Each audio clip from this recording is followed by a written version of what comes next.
संसार में सुख ज्यादा है या दुख? यदि ये सवाल आप हमसे पूछें तो हम यही कहेंगे, संसार में ना दुख है ना सुख है। संसार में ना दुख है ना सुख है। अच्छा, सुख और दुख कहां मिलता है, कहां से प्रकट होता है बताओ? सुख दुख बाहर का विषय नहीं है, चित्त की बात है, मन की बात है। आपके मन ने मान लिया, आपके मन ने स्वीकार कर लिया, आपके मन की हो गई तो सुख है, और आपके मन की नहीं हुई तो दुख है। संसार में मन लगा है यही दुख है, भगवान में मन लग गया यही सुख है। सिंपल परिभाषाएं। सुख दुख होते ही नहीं है। सुख दुख व्यर्थ में हम लोग दुखी हो जाते हैं। जैसे हमें किसी ने गाली दी, आपकी सास ने आपको गाली दी, आपके पति ने आपको गाली दे दी, तो आपको क्या लगा? महाराज हम बड़े दुखी हैं, सब हमें गालियां देते, हमें डांटते रहते, हम बड़े दुखी हैं। अब बताओ, किसी ने आपको गाली दी, किसी ने आपको कुछ कहा, तो क्या ये दुख है? एक्चुअली ये दुख है ही नहीं, आप इसे दुख मानते हैं। कैसे? अब इसे देखो कैसे समझना है, जरा समझिएगा और समझ की अपनी क्षमता बढ़ाइएगा। बहुत ध्यान से सुनिएगा।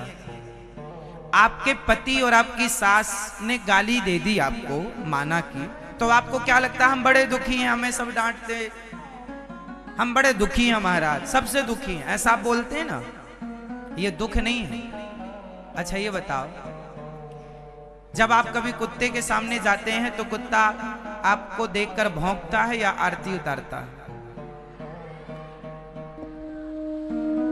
बोलो, कुत्ता क्यों भौंकता है? बोलो मैया, ओ मेरी मां, कुत्ता क्यों भौंकता है? आपको देखकर कुत्ता क्यों भौंकता है? क्योंकि उसका स्वभाव है भौंकना। क्योंकि उसका स्वभाव है भौंकना। क्या आप कुत्ते का स्वभाव बदल सकते हैं? जोर से नहीं, आपको उसके स्वभाव के साथ रहना पड़ता है। आपको ये बात मान लेनी पड़ती है कि ये कुत्ता है और ये जब जब देखेगा भौंकेगा, इसके सिवा ये कुछ नहीं कर सकता। आपको ही उससे बच के चलना पड़ेगा। अब आप कुत्ते के भौंकने से क्या बुरा मानते हैं? अरे महाराज जी, हमें कुत्ते ने देख के भौंक दिया, हमें बड़ा बुरा लगा। क्या बुरा मानते हैं? कुत्ते के भौंकने का बुरा मानते हैं? क्यों नहीं मानते? क्योंकि आपके मन ने कुत्ते के भौंकने को ग्रहण नहीं किया।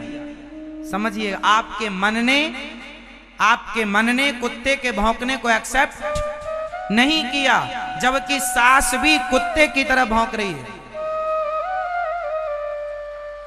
पति भी कुत्ते की तरह भौंके जा रहा है। फर्क इतना है कि आपने कुत्ते के भौंकने को एक्सेप्ट नहीं किया, स्वीकार नहीं किया, जबकि पति का, पड़ोस का, जमाने का भौंकना आपने एक्सेप्ट कर लिया। अरे गाली देने वाला भौंकता ही है। जैसे कुत्ते के भौंकने को इग्नोर करते हो, उसी तरह संसार के भौंकने को इग्नोर करके तो देखो कितना आनंद है संसार में। आप जरा जरा सी बातों को यहाँ दिल से लगा लेते हैं, मस्तिष्क में बिठा लेते हैं, इससे आप दुखी हो जाते हैं, आपका मन परेशान हो जाता है। जैसे कुत्ते के भौंकने को आप लोग क्या करते हैं? इग्नोर, अनसुना, नजरअंदाज। हाँ या ना? बोलो हाँ। उसी तरह संसार के लोगों का भौंका हुआ, अच्छी बातें सबकी ग्रहण करो। मैं अच्छी बातें बताऊं तो ग्रहण कर लो, मैं व्यर्थ की बातें बताऊं मत ग्रहण करना। उसी तरह आपकी सास अच्छी बात बताए ग्रहण करो, पति बताए ग्रहण करो, बेटा बताए ग्रहण करो, अपने बताएं, पड़ोसी बताएं, पराए बताएं, अच्छी बताएं तो ग्रहण कर लो। और बुरी बात कोई भी कहे, आपके साथ बुरा व्यवहार कोई भी करे, उस बुरे व्यवहार को ग्रहण मत करो। अच्छा, किसी के व्यवहार को ग्रहण करना और ना ग्रहण करना ये हमारे हाथ में होता है कि नहीं? हाँ या ना? हाँ, हमने आपको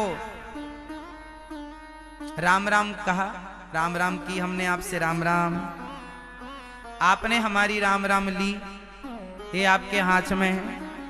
आपको नहीं लेना तो आप हमारी तरफ देखकर भी अनदेखा कर सकते हैं, ये इग्नोर करना है। आपके हाथ में है कि आप हमारे व्यवहार को स्वीकार कर रहे हैं या आपके यहाँ, आप इसके लिए स्वतंत्र हैं, हाँ या ना? उसी तरह आपके साथ हो रहे हर व्यवहार को आप स्वीकार करने के लिए और स्वीकार ना करने के लिए आप स्वतंत्र हैं। विडंबना ये है कि आप अच्छे व्यवहारों को इग्नोर कर देते हैं, अच्छी बातें ठुकरा देते हैं और बुरी बातें आप ग्रहण कर लेते हैं। वही बुरी बातें आपको परेशान करती हैं, सताती हैं। आप कहते हैं महाराज जी हम बड़े दुखी हैं। कोई दुखी नहीं है, मन के द्वारा गलत बातें आप ग्रहण कर लेते हैं और उन्हीं को आप अपना दुख मान लेते हैं। क्यों ग्रहण करते हैं? हर जगह क्यों मन को लगाते हैं? इसलिए थोड़ा सा मन को कंट्रोल। बड़े बड़े संत जन क्या कहते हैं? मन को साधो। जो मन को साध लिया उसी का नाम है साधु, उसी का नाम है साधु। और मन को साध कर अपनी इच्छाओं का जिसने अंत कर दिया उसी का नाम है संत। मन को साध कर इच्छाओं का क्या कर दिया? अंत, तो हो गया संत। फिर उसने रिसर्च शुरू कर दी कि अब मन को केंद्रित कहां करें। तो जिसने ईश्वर के श्री चरणों में केंद्रित कर दिया अपने मन को, रिसर्च करने वाले हो गए ऋषि। और जिन्होंने बाहर की दुनिया को नकार कर भीतर बैठे परमात्मा के मनन में मस्त हो गए, उन्हीं का नाम हो गया मुनि। तो साधु, संत, ऋषि और मुनि, चारों अलग अलग हैं। चार सीढ़ियां।